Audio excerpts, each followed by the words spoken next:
Bonjour à tous, bienvenue sur Prajna, j'espère que vous allez bien. Cette vidéo est une vidéo chapitre de ma rencontre avec Thierry Chavel. Dans cette vidéo, nous parlons du marchandage spirituel. Qu'est-ce que c'est que le marchandage spirituel? Le marchandage spirituel, c'est le fait d'avoir un rapport utilitaire, économique et intéressé avec une pratique ou une parole spirituelle. Plutôt que de nous libérer de nos conditionnements et de nos peurs, la pratique spirituelle est utilisée pour gonfler notre propre personnalité.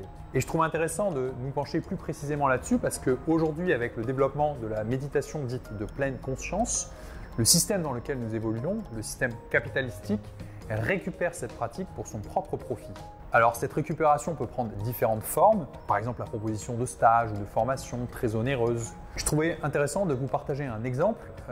Lors de mon dernier repas de Noël, mon grand-père m'a parlé du dernier numéro de Science et Avenir dans lequel il y a un dossier sur la pratique de la méditation. Et je me suis donc procuré ce dossier il y a quelques jours et dans celui-ci, il y a un professeur, le professeur Steven Lorez, qui partage les résultats de recherches scientifiques qu'il a faites autour de la pratique méditative. Et dans cet article, j'ai senti un décalage entre ma pratique méditative et les différents résultats que le professeur Steven Lorez nous partage. Il est notamment dit que la méditation est un sport cérébral, que c'est bon pour le cerveau, que c'est une gymnastique mentale qui n'a rien de magique ou d'ésotérique. Il y a différentes courbes de bien-être. On voit également un méditant assis avec son cerveau et différentes zones de son cerveau qui sont activées. Il y a également des IRM, des schémas explicatifs, notamment une courbe de bien-être en U inversé d'un pratiquant et comment le méditant en pratiquant améliore son niveau de bien-être. Et en fait, j'ai identifié 3 enfermements à cette approche de la méditation. Le premier enfermement, c'est qu'ici, l'être humain est vu comme un cerveau. Et ce cerveau comme une machine ou un robot qu'il faudrait performer, qu'il faudrait améliorer, dont il faudrait accroître la rentabilité des circuits neuronaux. Et au fond, le propre de la pratique méditative, c'est de nous mettre en contact avec notre corps, pas seulement notre corps physique, mais également notre corps énergétique. D'autre part, cette approche est entièrement centrée sur soi-même.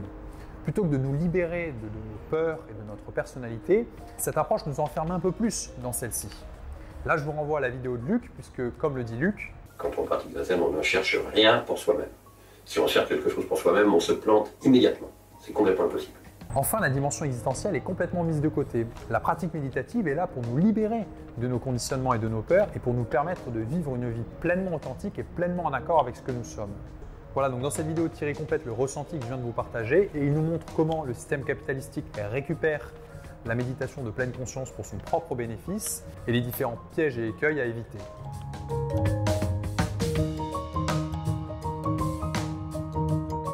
C'est un marché. Et donc le capitalisme, il a une plasticité incroyable, il a une capacité à récupérer tout ce qui lui échappe. La pleine conscience en est un triste exemple. Le mot aujourd'hui, il est dévoré par des copyrights, par des pratiques rentables, alors qu'on sait très bien que c'est d'abord un don, c'est d'abord une expérience qui n'est pas lucrative, quoi. Qui est intime. Qui est intime. Le processus de la présence de Brown, c'est un livre qui est quasiment offert, quoi, avec des vidéos qui sont gratuites. Donc on voit bien qu'il y a tout un business, une marchandisation de l'être, qui n'empêche pas de belles expériences. Je ne suis pas en train de dire que quand on va faire ces stages plus ou moins onéreux, on va être lésé. C'est simplement qu'il ne faut pas se tromper et qu'on a à vérifier si c'est une gymnastique de l'être ou si c'est vraiment un processus de transformation. Moi, ce que je crois, c'est que la transcendance est importante. De rencontrer qu'il y a quelque chose qui est au-dessus de mon autorité, qui est plus fort que ma volonté. S'il n'y a pas cette rencontre-là, s'il n'y a pas cette humiliation volontaire, ou involontaire d'ailleurs, alors je ne vois pas pourquoi on parle de spiritualité. C'est juste l'ego spirituel, comme dit Jean-Yves Leloup. C'est un ego en embuscade, auquel j'ai succombé, comme tout le monde. Parfois, on ne sait jamais bien si on est dans son humilité ou si on est en train de se raconter des histoires. Mais encore une fois, je crois à l'effeuillement, je crois à l'épure, je crois à l'ascèse, au fait d'en enlever et d'aller à l'endroit où on est au contact de l'essentiel, du vide. Voilà. Et que ça, certains l'appellent le Dieu, d'autres l'appellent le grand soi, d'autres l'appellent peut-être l'intelligence de l'univers, peu importe. Mais si on fait l'économie de ça, alors on ramène le spirituel à une gymnastique un peu triste. Voilà, à travers cette vidéo, je ne cherche pas à dénigrer les travaux des scientifiques qui se penchent sur la pratique de la méditation, mais plutôt de montrer que pratiquer pour obtenir un cerveau plus performant est une perspective très étroite. Et qu'au fond, si nous souhaitons que cette pratique puisse œuvrer dans nos vies et nous permettre de nous transformer en profondeur, il faut avoir une aspiration plus large et plus profonde. Je conclurai donc cette vidéo avec quelques extraits de ma rencontre avec Luc, puisque je trouve que Luc montre très bien la radicalité de cette pratique et comment celle-ci nous permet de nous transformer et de nous accomplir en tant qu'être humain. C'est de croire en soi-même, mais pas en son petit ego.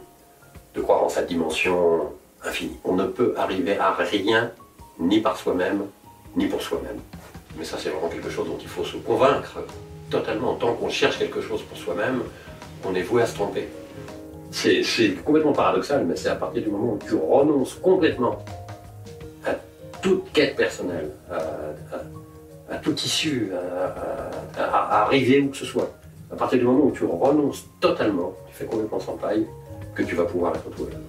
Que tu vas pouvoir te réaliser en tant qu'être humain. Devenir véritablement soi-même, comme dit, je ne sais plus si c'est des Chinois ou nous sommes qui chantent des Chinois.